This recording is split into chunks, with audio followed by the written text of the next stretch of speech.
right, let's have a quick recap of what has happened.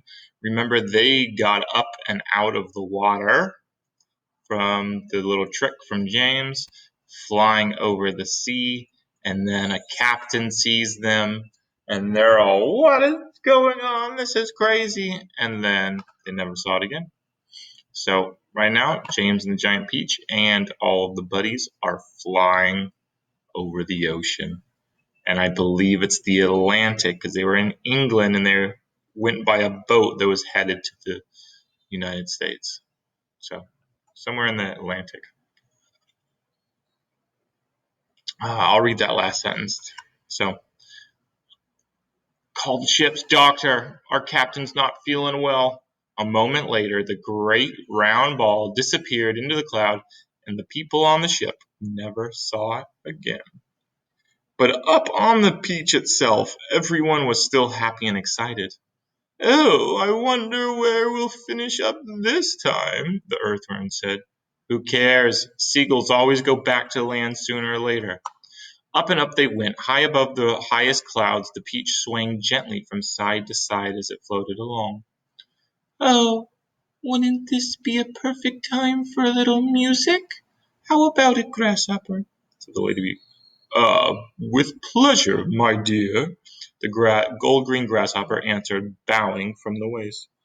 "Oh, hooray! He's going to play for us!" they cried, and immediately the whole company sat themselves down in a circle around the old green musician, and the concert began. From the moment that the first note was struck, the audience became completely spellbound. And as for James, never had he heard such beautiful music as this. In the garden at home, on summer evenings, he had listened many times to the sound of grasshoppers chirping in the grass, and he had always liked the music that they made. But this was a different kind of noise altogether. This was real music, chords and harmonies and tunes and all the rest of it. And what a wonderful instrument the old green grasshopper was playing on. It was like a violin. It was almost exactly as though he were playing upon a violin. The bow of the violin, the part that moved, was his back leg, and the strings of the violin, the part that made the sound, was the edge of his wings. So you can imagine the green grasshopper is using his wings and his leg to make the noise. Music. He was using only the top of his back leg and thigh, and he was stroking this up and down against the edge of his wing with incredible skill, sometimes slowly, sometimes fast, but always with the same easy, flowing action. It was precisely the way a clever violinist would have used his bow, and the music came pouring out and filled the whole blue sky around them with magic melodies. When the first part was finished, everyone clapped madly, and Miss Spider stood up and shouted, "Bravo! Encore! Give us more!" "Oh, did you like that, James?" said the old green grasshopper. He's smiling at the boy. "Oh, yes. Oh, I loved it. It was beautiful. It was as though you had a real violin in your hands." "Oh, a real violin! Good heavens! I like that, my dear boy. I am a real violin. It is part of my body." "But do all grasshoppers play their music on violins, like some way as you do, the same way as you do?" "No," he answered, "not at all. If you want to know, I happen to be a short-horned grasshopper.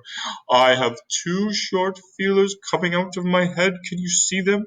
There they are. They are quite short, aren't they?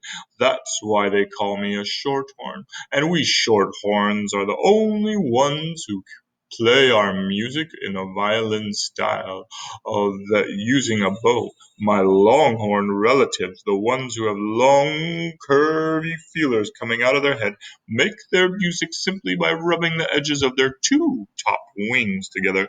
They are not violinists, they are wing rubbers. And of rather inferior noise these wing rubbers produce too, if I may say so. It sounds more like a banjo than a fiddle. "Oh, how fascinating this all is, and to think that up until now I had never even wondered how a grasshopper made his sound. Oh, my dear young fellow, the old green grasshopper said gently, there are a whole lot of things in this world of ours that you haven't started wondering about yet. Where, for example, do you think that I keep my ears? Your ears? Why, in your head, of course. Everyone burst out laughing. Ah, you mean you don't even know that? Cried the centipede. Try again, said the old green grasshopper, smiling at James. You can't possibly keep them anywhere else. Oh, can't I? Well, I give up. Where do you keep them? Right here, the old green grasshopper said, one on each side of my tummy. That's not true. Of course it's true. What's so peculiar about that? You ought to see where my cousin the cricket and the katydids keep theirs. Where do they keep them? In their legs, one in each front leg, just below the knee. You mean you didn't know that either? Said the centipede. You're joking. Nobody could possibly have his ears in his legs. Why not? Because because it's ridiculous, that's why.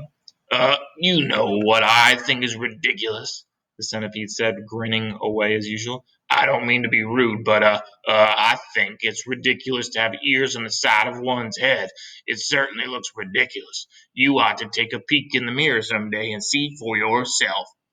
Pest, why must you always be so rude and rambunctious to everyone? You ought to apologize to James at once, said the earthworm.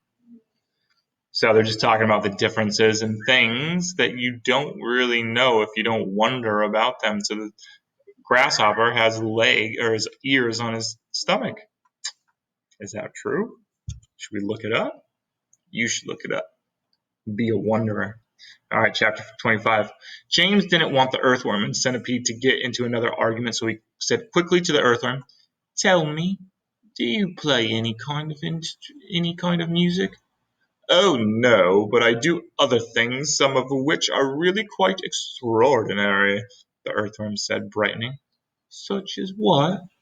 "Well, next time you ne- next time you stand in a field or in a garden and look around, then just remember this, that every grain and soil upon the surface of the land, every tiny bit of soil that you can see, has actually passed through the body of an earthworm during the last few years. Isn't that wonderful?" "It's not possible." My, my dear boy, it's a fact." "You mean you actually swallow soil?" "Like mad, in one end and out the other." "But what's the point?" "What do you mean, what's the point?" "Why do you do it?" "We do it for the farmers, to make the soil nice and light and crumbly so that things will grow well in it. If you really want to know, the farmers couldn't do without us. We are essential. We are vital. So it's only natural that the farmer should love us. He loves us even more, I believe, than he loves the ladybug." "The ladybug?" said James, turning to look at her. "Do they love you too?" "Oh, I am told that they do," the ladybug answered modestly, blushing all over. "In fact, I understand that in some places the farmer loves us so much that they go out and buy live ladybugs by the sackful and take them home and set them free in the fields. They are very pleased when they have lots of ladybugs in their fields." "But why?" James asked. "Because we gobble up all the nasty little insects that are gobbling up the father's crops. It helps enormously, and we ourselves don't charge a penny for our service." "I think you're wonderful," James told her. "Can I ask you one special question?" "Oh, please do. Well, it is really true that I can tell how old a ladybug is by counting her spots?" Oh, no, that's just a children's story, said the ladybug. We never change our spots. Some of us, of course, are born with more spots than others, but we never change them. The number of spots that a ladybug has is simply a way of showing which branch of family she belongs to. I, for example, as you can see for yourself, am a nine-spotted ladybug. I am very lucky. It is a fine thing to be. "Oh, it is indeed," said James, gazing at the beautiful scarlet shell with the 9 black dots. "On the other hand, some of my less fortunate relatives have no more than 2 spots altogether on their shells. Can you imagine that? They are called two-spotted ladybugs, and very common and ill-mannered they are, I regret to say. And then, of course, you have the 5-spotted ladybugs as well. They are much nicer than the 2-spotted ones, although I myself find them trifle too saucy for my taste. But they are all, but they are all of them loved," said James. "Yes," said the ladybug, "they are all of them loved." "It seems that almost everyone around here is loved," said James. "How nice this is!" "Not me!" cried the centipede happily. "I am a pest and proud of it. Oh, I am such a shocking, dreadful pest!" "Hear, hear!" said the earthworm. "But what about you, Miss Spider?" asked James. "Aren't you also much loved in the world?" "Alas, no!" Miss Spider answered, sighing long and loud. "I am not loved at all, and yet I do nothing but good all day. And long I catch flies and mosquitoes in my webs. I am a decent person." "Oh, I know you are," said James. "It is very unfair the way we spiders are treated. Why, only last week your horrible Aunt Sponge flushed my dear father down the plug hole in the bathtub." "Oh, how awful!" cried James. "I watched the whole thing from the corner up in the ceiling. It was ghastly. We never saw him again." A large tear rolled down her cheek and fell with a splash on the floor. "But it is not very lucky to kill a spider?" James inquired, looking around the others. "Of course it's unlucky to kill a "Of course it's unlucky to kill a spider," shouted the centipede. "It's about the unluckiest thing anyone can do. Look what happened to Aunt Sponge after she'd done that bump. We all felt it, didn't we, as the peach went over her? Oh, what a lovely bump that must have been for you, Miss Spider."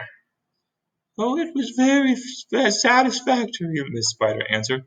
"Will you sing us a song about it, please?" So the centipede did. Aunt Sponge was terrifically fat and tremendously flabby at that. Her tummy and waist were as soggy as paste. It was worse on the place where she sat. So she said, "I must make myself flat. I must make myself sleek as a cat. I shall do without dinner to make myself thinner." But along came the peach, oh the beautiful peach, and made her far thinner than that. She's thinner because she got smashed and flat. "Oh, that was very nice," said the spider. "Now sing one about Aunt Spiker." "With pleasure," the centipede said, grinning. Aunt Spiker was thin as a wire, and as dry as bone, only drier. She was so long and thin, if you carried her in, you could use her for poking the fire. "I must do something quickly," she frowned. "I want fat, I want pound upon pound. I must eat lots and lots of marshmallow and chalks till I start bulging out all around. Ah yes," she announced, "I have sworn that I'll alter my figure by dawn."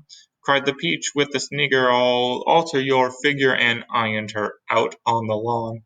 Iron like an iron flattening something. Everybody clapped and called out for more songs from the centipede, who at once launched into his favorite of all, Once upon a time, when pigs were swine, and monkeys chewed tobacco, and hens took snuff to make themselves tough, and the ducks said quack, quack, quacko, and porcupines drank fury wines, and goats ate tapioca, and old Mother Hubbard got stuck in the... "Look out, centipede!" cried James. "Look out!" That's where we're going to stop. That was a long 2 chapters.